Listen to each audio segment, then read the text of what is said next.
বৃন্দাবন, যেখানে প্রতিটি কণায় কণায় ভগবান শ্রীকৃষ্ণের লীলা আজও অনুভূত হয়। এই পবিত্র ভূমিতেই প্রবাহিত হয়েছে যমুনা মা, যাকে দেবী রূপে পূজা করা হয়। শাস্ত্রে বলা আছে, যমুনা জলে স্নান করলে জন্মজন্মান্তরের পাপ নাশ হয় এবং আত্মা মুক্তি লাভ করে। একদিন বৃন্দাবনের ভক্তরা লক্ষ্য করলেন, হঠাৎ যমুনা জলের স্তর বাড়তে শুরু করেছে।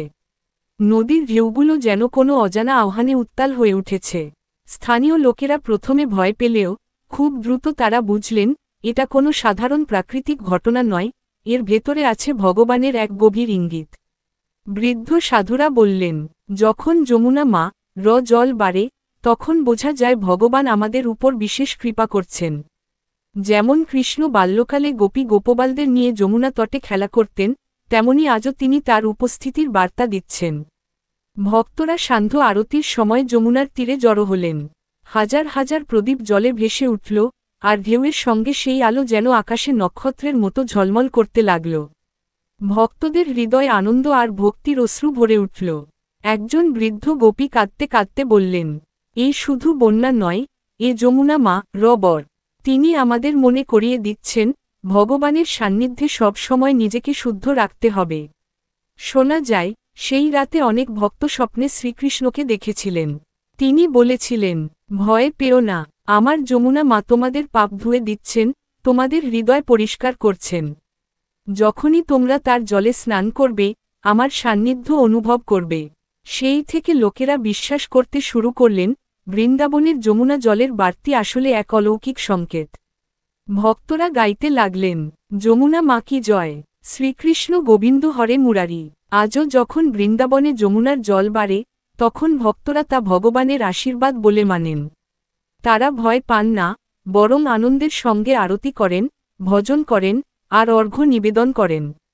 এই কাহিনী আমাদের শেখায়, প্রকৃতির প্রতিটি পরিবর্তনের মধ্যেও ভগবানের উপস্থিতি লুকিয়ে থাকে।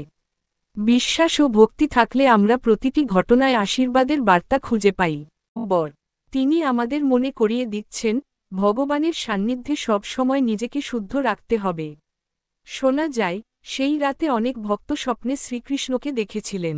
তিনি বলেছিলেন, ভয় পেও না, আমার যমুনা মা তোমাদের পাপ ধুয়ে দিচ্ছেন, তোমাদের হৃদয় পরিষ্কার করছেন। যখনই তোমরা তার জলে স্নান করবে, আমার সান্নিধ্য অনুভব করবে।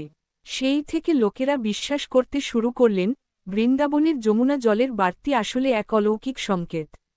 ভক্তরা গাইতে লাগলেন, যমুনা মা কি জয়, শ্রীকৃষ্ণ গোবিন্দ হরে মুরারি। আজও যখন বৃন্দাবনে যমুনার জল বাড়ে, তখন ভক্তরা তা ভগবানের আশীর্বাদ বলে মানেন। তারা ভয় পান না, বরং আনন্দের সঙ্গে আরতি করেন, ভজন করেন, আর অর্ঘ্য নিবেদন করেন। এই কাহিনী আমাদের শেখায়, প্রকৃতির প্রতিটি পরিবর্তনের মধ্যেও ভগবানের উপস্থিতি লুকিয়ে থাকে। বিশ্বাস ও ভক্তি থাকলে আমরা প্রতিটি ঘটনায় আশীর্বাদের বার্তা খুঁজে পাই। হবে। শোনা যায়, সেই রাতে অনেক ভক্ত স্বপ্নে শ্রীকৃষ্ণকে দেখেছিলেন। তিনি বলেছিলেন, ভয় পেও না, আমার যমুনা মা তোমাদের পাপ ধুয়ে দিচ্ছেন, তোমাদের হৃদয় পরিষ্কার করছেন। যখনই তোমরা তার জলে স্নান করবে, আমার সান্নিধ্য অনুভব করবে। সেই থেকে লোকেরা বিশ্বাস করতে শুরু করলেন, বৃন্দাবনের যমুনা জলের বাড়তি আসলে এক অলৌকিক সংকেত।